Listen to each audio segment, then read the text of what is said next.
How did a young man who was driven by his father's successful civil engineering company grow to become a very well-known investor and business magnate, CEO of LVMH, which is valued today at $439 billion and accumulated a personal net worth of $216.2 billion, managed to grow an empire with over 70 business acquisitions through nothing but hard work and dedication? Bernard Arnault is the richest man in the world, but you probably don't know much about him due to him wanting to live life out of the limelight. But that ends today, as I will uncover his life story. Without further ado, here's the motivating story of Bernard Arnault. Bernard Arnault growing up. Bernard Jean-Étienne Arnault was welcomed into this world through his father Jean-Léon Arnault and mother Marie-Joseph Savanel. Bernard was born on March 5, 1949 in Roubaix, France. Bernard had one sister named Dominique Watine Arnault, who was born 2 years after him in 1951. Jean, Bernard's father, worked as a manufacturer and also owned Ferret Savanel, which was a civil engineering company that Jean took over in 1950 from his father. Ferret Savanel was a successful business that provided much wealth to Jean and his family. But this easy way of living didn't stop Bernard from having a hunger to be just like his father and running a successful business. While Bernard was a child, Jean allowed Bernard to watch every step and decision he made. This taught Bernard at a young age very precise business morals and principles that Bernard used his entire life. When Bernard was a teenager, he began to dream of the day that his father would hand Ferret Savanel to him. He vowed to follow in his father's footsteps, so he prepared himself for that blessing. After graduating from Maxence van der Meesch High School in Roubaix, France, Bernard enrolled and graduated from École Polytechnique and received a college degree in 1971, majoring in engineering. That same year, graduating from École Polytechnique, Bernard went to work with his father at Ferret Savanel, Bernard Arnault getting started. Later that year in 1971, Bernard took over Ferret Savanel. With Ferret Savanel doing great, Bernard was shot with Cupid's love arrow as he got married in 1973 with a woman named Anne de Wavrin. The married couple had two children, a daughter named Delphine Arnault and a son named Antoine Arnault. The married couple were always present at museums and art galleries often. Bernard loved art, as he even collected a few famous paintings from Pablo Picasso and Andy Warhol. With life going great for Bernard, he didn't want to stop, so he began to concentrate on growth and expansion. Bernard noticed that there was a booming real estate sector, so he persuaded his father to shift the direction of Ferret Savanel into real estate. With doing so, Bernard took Ferret Savanel to new levels of success. Ferret Savanel made a huge profit by making this new move. In 1977, Bernard became CEO of his father's business, which got a name change to Farinel. Then just 2 years later, Bernard was named president of Farinel. Bernard is finally living his dream that he imagined since he was a kid. Then trouble came as the French socialist candidate François Mitterrand became president of France in 1981. François and his government was left-wing, the first time this had happened in over 23 years. This prompted Bernard to move his family and the business to the United States, where it was safer. In the United States, Bernard built condominiums in the state of Florida and networked all throughout the nation to make good relationships for his United States branch of his real estate business. After a few years of success in the United States, Bernard and his family moved back to France in 1983, as the French socialists shifted gears to a more conservative economic viewpoint. Early acquisitions. After returning back home to France in 1983, Bernard received word that the plastic packaging and textile firm Boussac Saint Frere filed for bankruptcy and was going up for sale. Boussac Saint Frere owed large shareholdings in popular luxury brand Christian Dior. Seeing this as another opportunity for growth and expansion, Bernard put up $15 million of his own money and had a collaborating partner by the name of Antoine Bernheim, who raised the remaining $80 million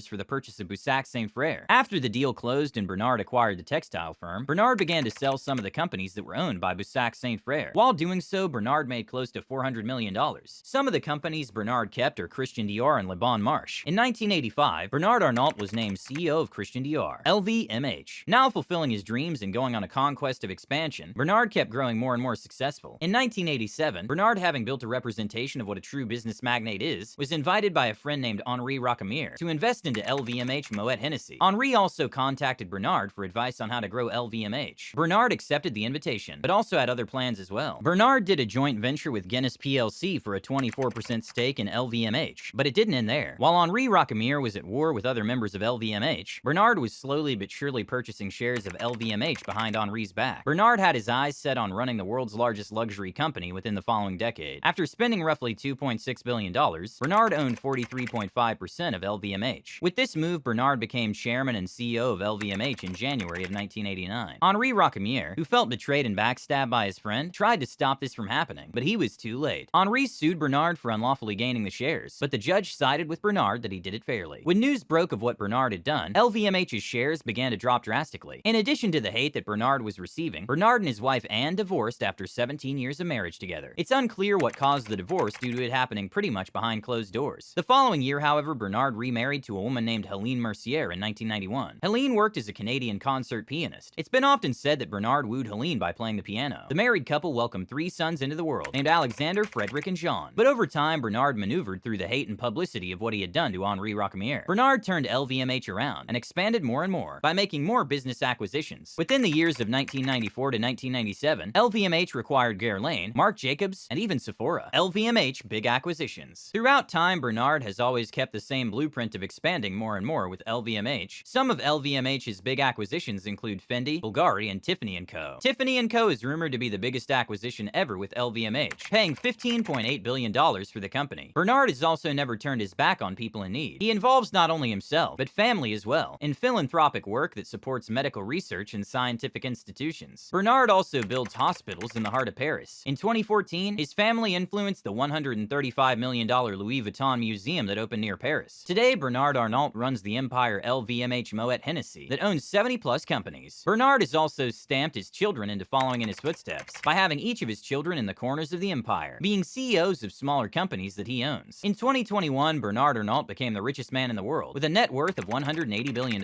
Bernard was able to reach this incredible milestone by during the pandemic. A lot of people had an excess of money and were eager to spend it. This led to people spending money at Louis Vuitton, Christian Dior, and even Fendi. In 2023, Bernard has furthermore increased that number to $216.2 billion.